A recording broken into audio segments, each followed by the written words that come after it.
Welcome to the enchanted world of fairy tales. At our Enchanted Tales TV channel, we are passionate storytellers who believe in the enduring power of fairy tales.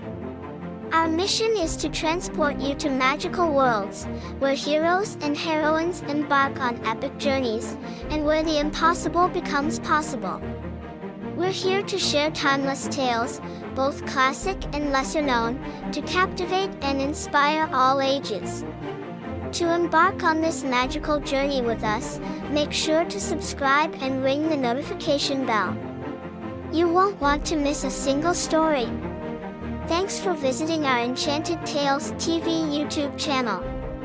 The enchantment begins now, and we can't wait to share the magic of fairy tales with you. Once upon a time, in a land not too far from here, there lived 3 little pigs. These 3 little pigs were brothers, but they were very different from each other. The eldest pig was named Oliver, the middle pig was named Benny, and the youngest pig was named Charlie.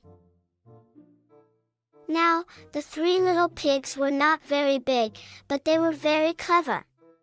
They decided to leave their mama's cozy home and build houses of their own. Each pig wanted to make a house that was strong and safe. Oliver, the eldest pig, was a very responsible pig. He decided to build his house from bricks. He knew that bricks were strong and sturdy, and his house would be safe from any harm. He worked hard and carefully, brick by brick, until he had a solid brick house. Benny, the middle pig, was a little less patient than Oliver. He wanted a house quickly, so he chose to build his house from wood. He thought it was a good, sturdy material, and it was faster to work with. He built his house with wooden planks and beams, making it a cozy home. Charlie, the youngest pig, was a playful and carefree pig. He didn't want to spend too much time building a house. He thought straw would be perfect for a quick and easy house. So, he gathered a big pile of straw and made himself a straw house. Now, the 3 little pigs were content in their new homes. They played and laughed, enjoying the freedom of having their own houses. But there was something they didn't know.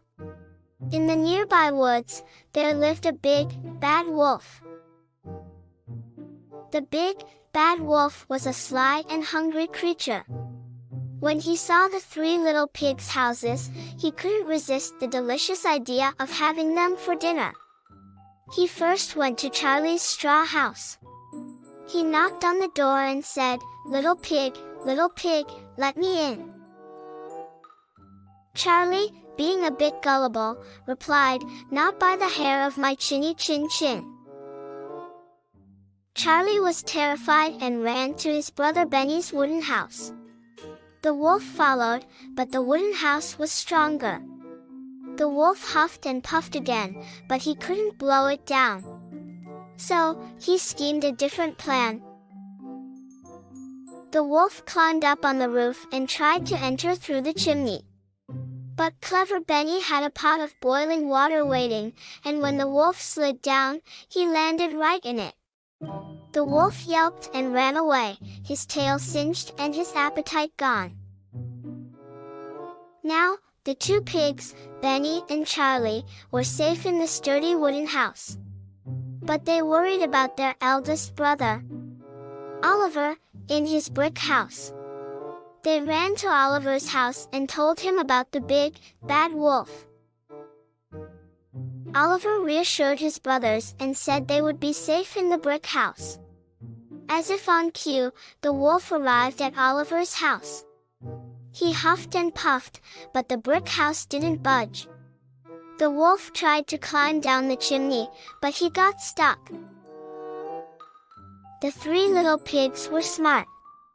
They started a cozy fire in the fireplace, and the wolf, trapped in the chimney, got a big surprise. He jumped out and ran away, never to bother the 3 little pigs again. The three little pigs learned an important lesson. Oliver, Benny, and Charlie realized that taking the time to build a strong and sturdy home was worth the effort. They also discovered that when they stuck together and used their wits, they could overcome any challenge. From that day on, they lived happily in their strong, safe houses, playing and laughing in the sun, knowing that they were the cleverest little pigs in the land. And they all lived happily ever after, in houses built to last.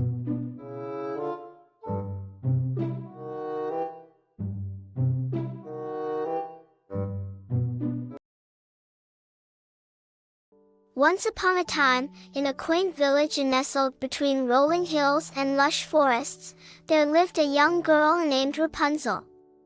She was known far and wide for her long and silky golden hair, which flowed down to the ground like a shimmering waterfall.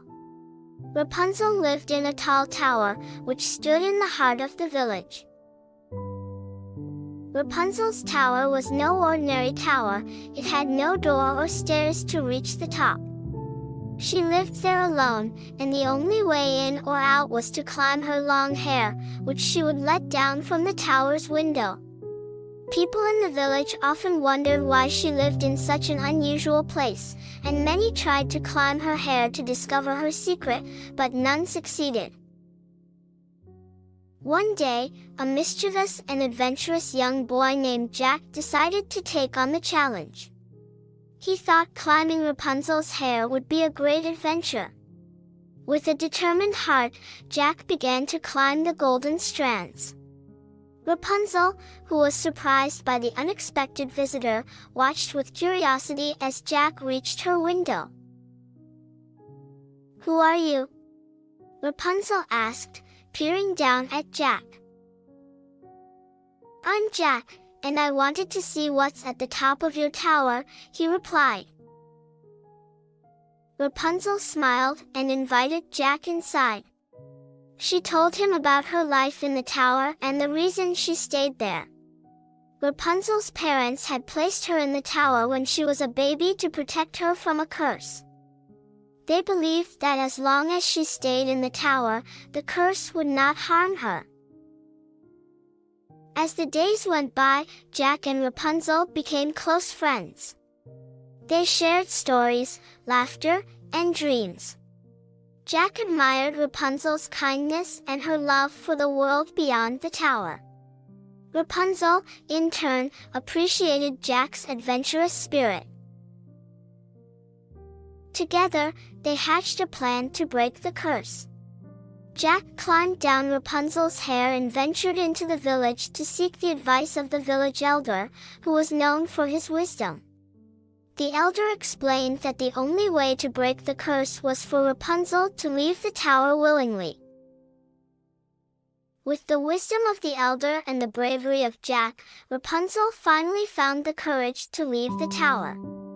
As she descended, her golden hair transformed into a beautiful waterfall that flowed like a river. The village rejoiced at her return. Rapunzel's kindness and adventurous spirit had won over the village, and she lived happily among her new friends. Jack and Rapunzel remained best friends, always cherishing the day they met and the journey that set them both free.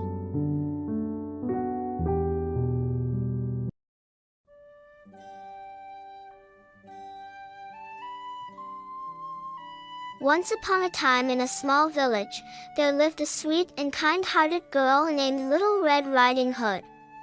She was known for her bright red hood and her love for exploring the woods.